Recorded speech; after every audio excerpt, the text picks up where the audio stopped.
Basta naman kaya mga kabayan, ay naririnig na naman si Sir Boyet at magpapakita naman siya ng masarap na luto. Kita niyo baga itaw, sariwa-sariwa yung tahong na yan ating masisigawan nga at ating pabubukahin yan. At tayo may gagawin masarap na luto diyan. Ano, ating nilalagyan din ng paminta diyan sa pagpapasingaw na yan. Ini-steam natin.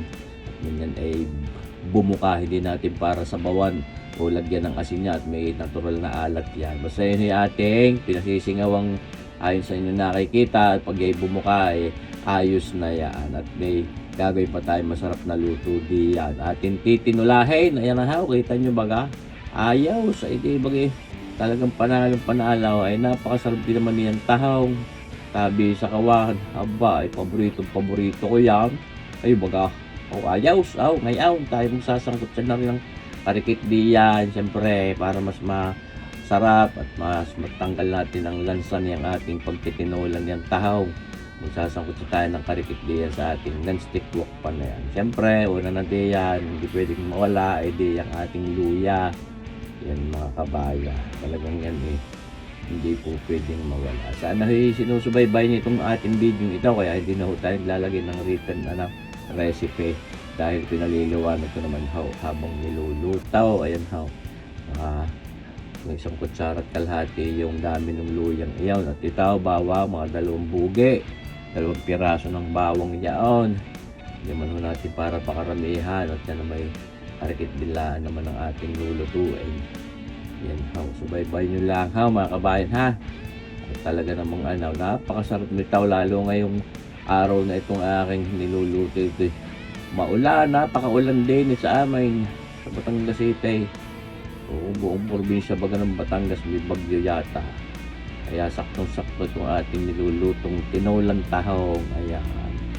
Hindi naman para mag-igop about tayo dito. Ayaw ko naman na sobrang dami ng sabaw nito.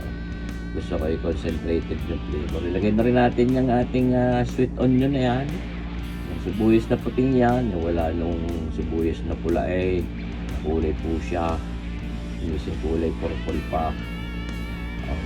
And siyempre ating lalagyan ng papaya, hindi pwede mawala yung ating papayang hilaw. Yan the best na kasama talaga sa tinula. Kahit banaw, huwag yung mga sayute. Pero pag wala naman pwede din naman yung sayute. Huwag nyo lalamugin. Kung maaari talagang hapok lang. Pero itong papayang ito, dapat medyo maligat lang din ang pagluluto nito, hindi malambot. Pangit pagka lumambot. Nilagyan natin ng paminta at syempre ito, sasaitin na natin yung ating extra virgin anchovy extract na yung pinakapatis natin. Siguro yung mga kulang-kulang 2 kutsara yun. Ginamit natin pampaalat diyan. Kaya ako hindi naman para asnan yan. Dahil yung ating tahong ay may natural na alat yun. Mga kabayan. Kaya yung ating nilagay na patis na yun ay sapat lang yung pampalinang na. Naku, ay tunay naman. Merciful tawaray. Napakasarap naman yan. Yan ating pinaanglaan ng karikit yung papayang iyo. Pero kako hindi para talaga palambutin yan. Dapat ay maligat pa din. Yung pag kinagat mo medyo may laban pa rin ang karikit. Sangipay. Ayan, kita nyo ba? Balik-balik lang natin. Siyempre. Tapos pinai-infuse natin yung lasa ng ating patis. Ayan, hindi para ma-absorb na yan. Kaya siyempre yung naging sabaw ng ating pagpapasingaw doon sa ating tahong, ilalagay din natin. Dadudo ng essence, yung sarap. Pwede namang dagdag pa ng karikit na sabaw. Pero sabi ko hindi naman para pakadamihan ng sabaw. Gusto ko talagang strong o talagang concentrated ang flavor. Pero dadagdagan pa rin natin ang karikit na sabaw yan. Para naman may naiiha pala sa kanin. Lalo kung kanin mainay, bago saing. Ako po, talagang panalo yan. Yan hinadagdagan ko na ng karikit na tubig. Kulang kalahating tasa. Talaga lang, huwag lang mag-dry.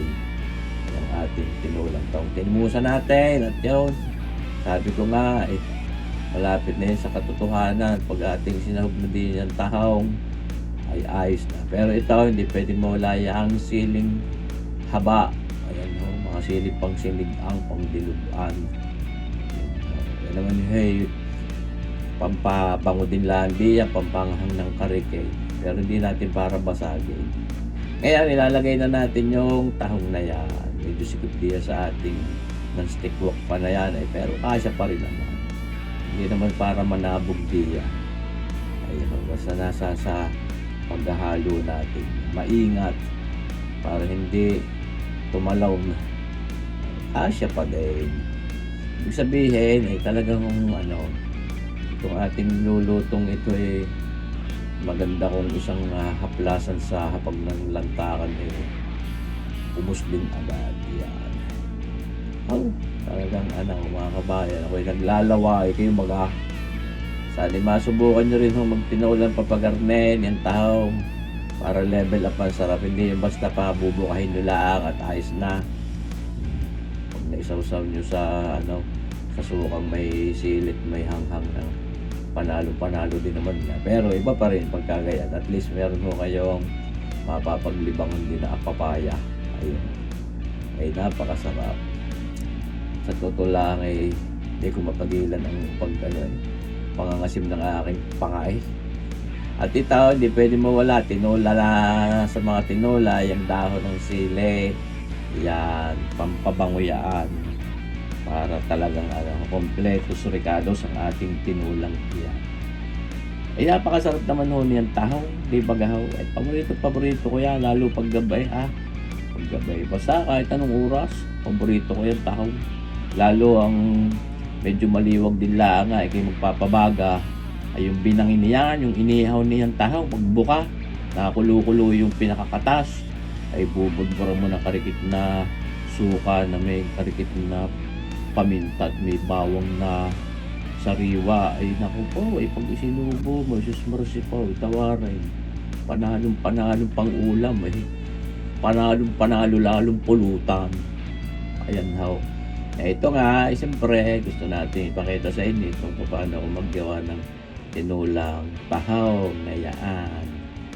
Mga kabayan, pasensya mga kabayan sa mga naiingayan sa akin at very spontaneous ang ating pag na-narrate o pag-voice over din.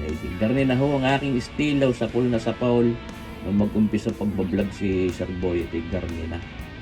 Pwede naman yung imyaw at pagka naririnig sa akin buses. Kita niyo bagaya mga kabayan.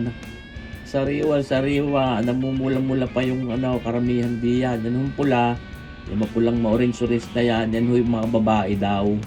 At yung maputla ay naman lalaki. Pero sariwa ho kahit maputla. Ang hindi ho sariwa yung yung patay na ay pagka yung naluluray ho, yung pag tinawakan mo ay sobrang lambot. Dapat maligat ho ang tahong pagka ating lalantakan na. At yun ho ay buhay pa kung tutusin yung ating pasingawan. Kaya ilan yung mga ita. Yun ba, kukunin natin itong papaya.